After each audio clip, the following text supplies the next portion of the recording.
காவேரி விரஜாசேயம் வைகுண்டம் ரங்கமந்திரம் ச வாசுதேவோ ரங்கேஷா பிரத்யக்ஷம் பரமம் பதம். ஸ்ரீரங்கம் 108 திருப்பதிகளிலும் தலைமை வாய்ந்தது, முதன்மை வாய்ந்தது. திருவரங்கத்துக்கு இருமருங்கிலும் தென்திருக்காவேரியும் வடதிருக்காவேரியும் ஓடுகின்றன. பெரிய பெருமாள் தெற்கு நோக்கி சயனித்துக் கொண்டிருக்கிறார். விபீஷணனாலே எழுந்தருள பண்ணப்பட்ட எம்பெருமான் பூலோக வைகுண்டம் என்று கொண்டாடப்படும் திருத்தலம்.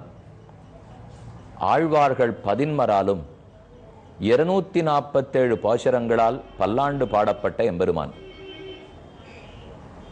இவ்வெம்பெருமானுக்கும் ராமனுக்கும் நெருங்கின தொடர்பு.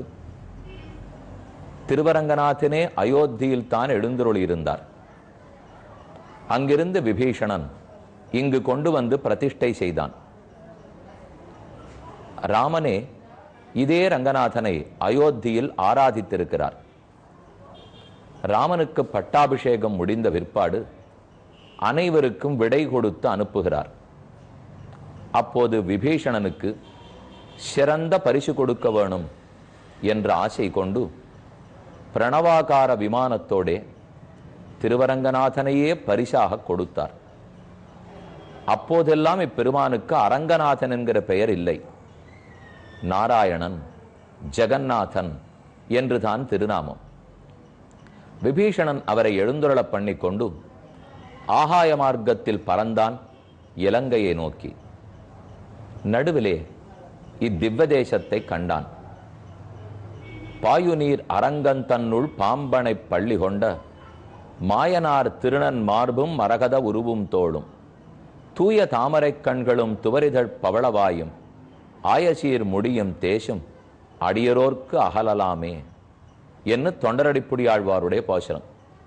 பாயு நீர், இருமருங்கிலும் பாயும் நீர், நடுவே உயர்ந்த மணல் திட்டு, அந்த திட்டில் ஆதிசேஷ பீடம், அதில் பெருமானை எழுந்துருள பண்ணி பங்குனி பிரம்மோத்சவம் நடத்தினான் விபீஷணன். அதற்கு மேல் பெருமான் கிளம்பி லங்கை அடைய வேண்டும், மறுத்து விட்டார்.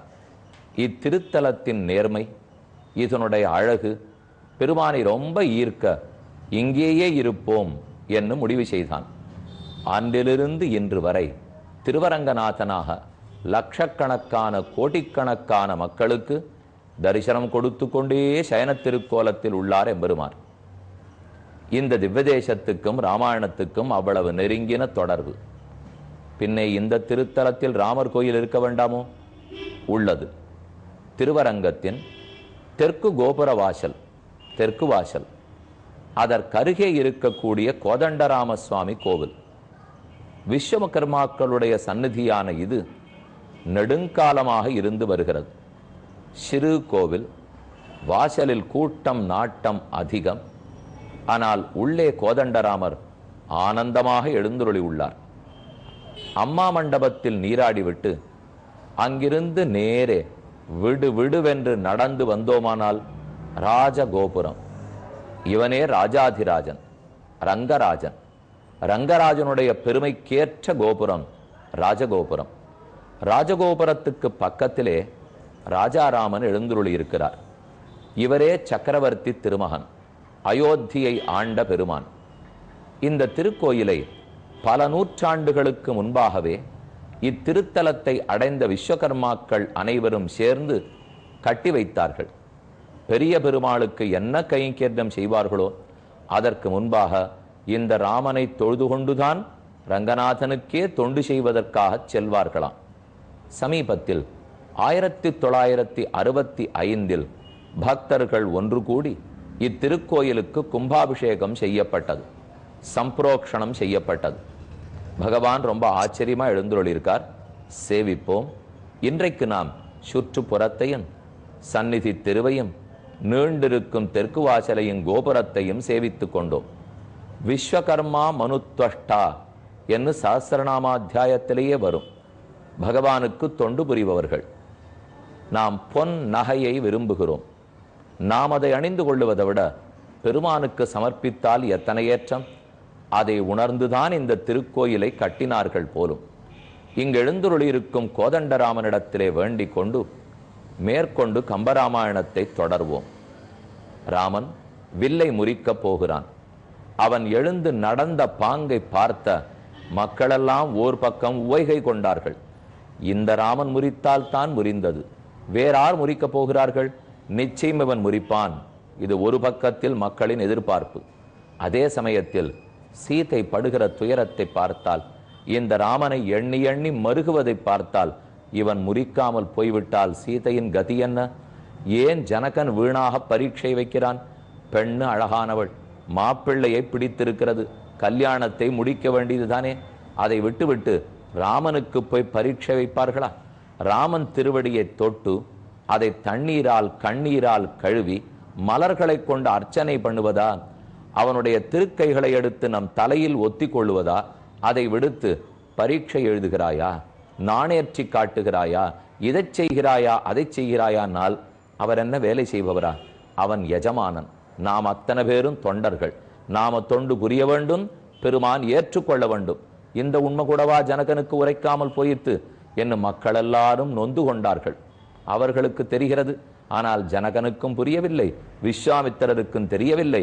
இந்த கன்னிகையை கல்யாணம் பண்ணிக்கொள்ள வில்லை முறித்தால் தான் ஆயிற்றென்றார்கள். கலங்காமல் ராமன் எழுந்திருந்தான். கம்பராமாயணத்தில் கார்முக படலத்திலே 34வது பாடலில் உள்ளோம். தடுத்து இமையாமல் இருந்தவர் தாளில் மடுத்ததும் நாள் நுதி வைத்ததும் நோக்கார், கடுப்பினில் யாரும் அறிந்திலர், கையால் எடுத்தது கண்டனர், இற்றது கேட்டார்.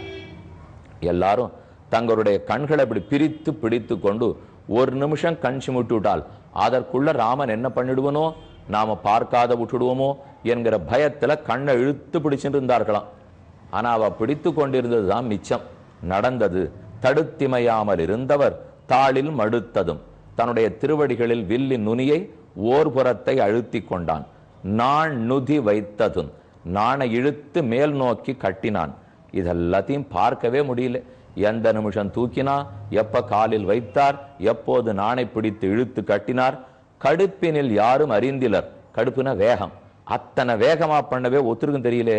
கையால் எடுத்தது கண்டனர், ராமனதை தூக்கினதை பார்த்தார்கள், இற்றது கேட்டார். தடால்னு முறிந்து விழுந்த சத்தம்தான் காதில் விழுந்தது. வில் இற்ற ஓசையால் மூ உலகத்துக்கும் அச்சம் தோன்றிற்று. ஆரிடை புகுதும் நாம் என்று அமரர்கள் கமலத்தோந்தன் பேருடை அண்டகோளம் பிளந்தது என்று ஏங்கி நைந்தார். நாம் இனிமே எங்க போவோமோ?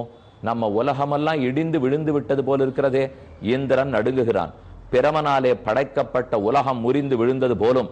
என இந்த வில்லு முறிந்த சத்தம் அவ்வளவு தூரத்துக்கு எதிரொலித்ததாம். இனி இருப்பதற்கு இடமில்லை.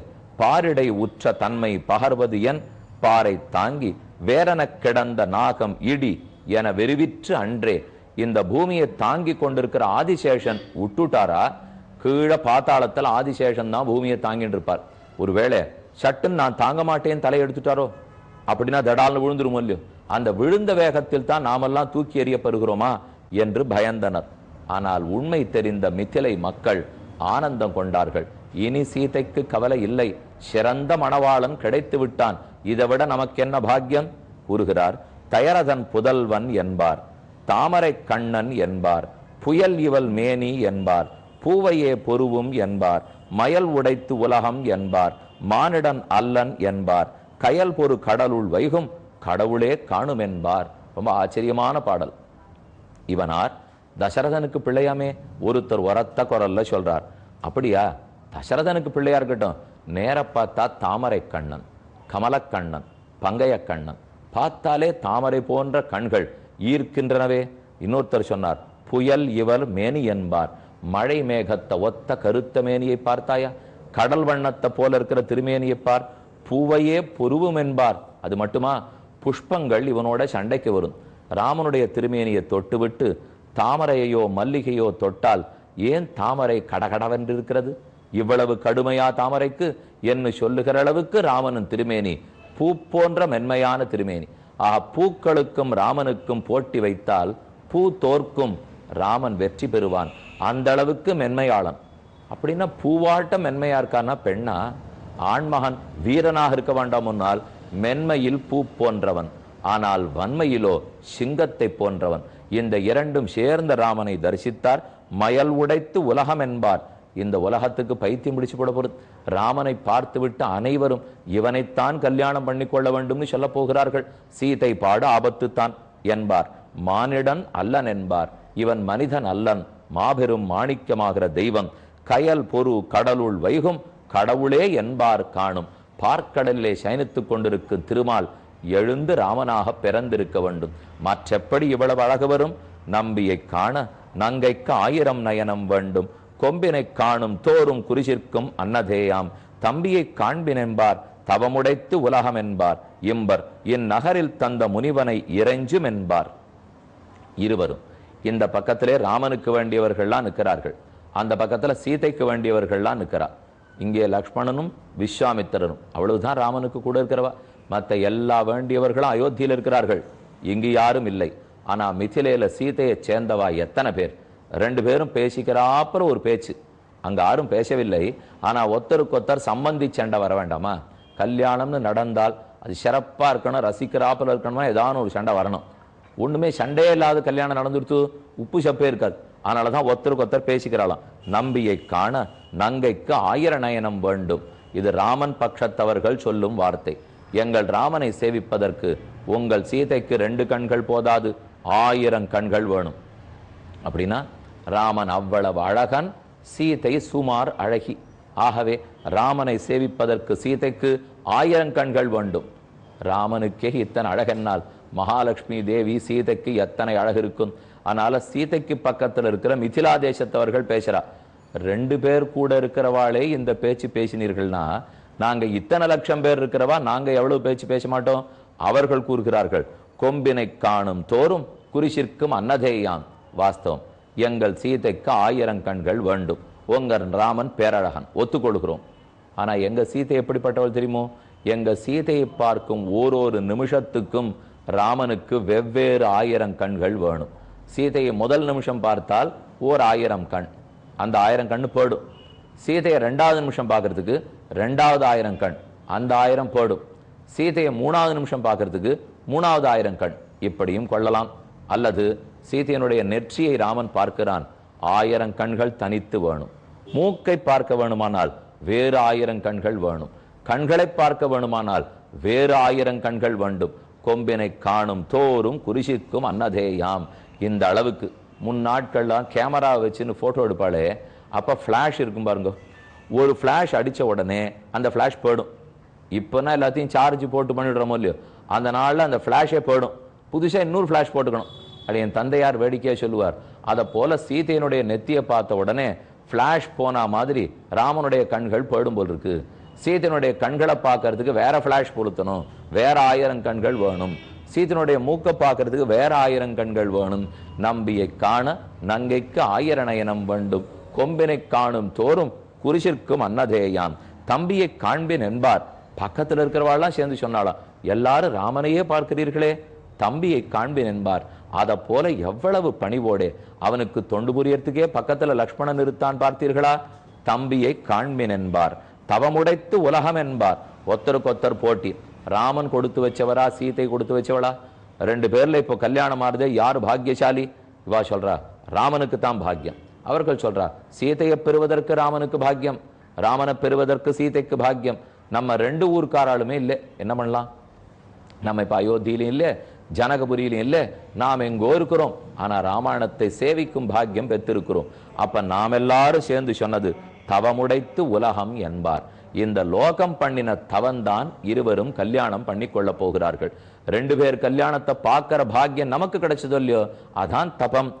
இம்பர் இந்நகரில் தந்த முனிவனை இறைஞ்சும் என்பார்.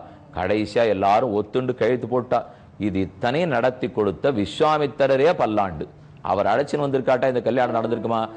அவர் திருவடிகளுக்கு பல்லாண்டு என்ன ஒத்தருக்கொத்தர் ஆனந்தப்பட்டு கொண்டிருக்க, சீதைக்கு வில்லை முறித்தது யார் என்கிற ஐயம் எழுந்தது. அவள் இன்னும் பார்க்கவில்லை. யார் வில்ல முறித்திருப்பார்கள்? யாரோவாக இருந்தால் நம்மால் தாங்க முடியாது. வருத்தப்பட்டு படுக்கையில் வீழ்ந்தாள். நீலமாலை என்னும் தோழி வந்தாள். சீதையை உண்மையை கூறி தேற்றுகிறாள். அவள் கூறிய உண்மையை காத்திருந்து கேட்போம்.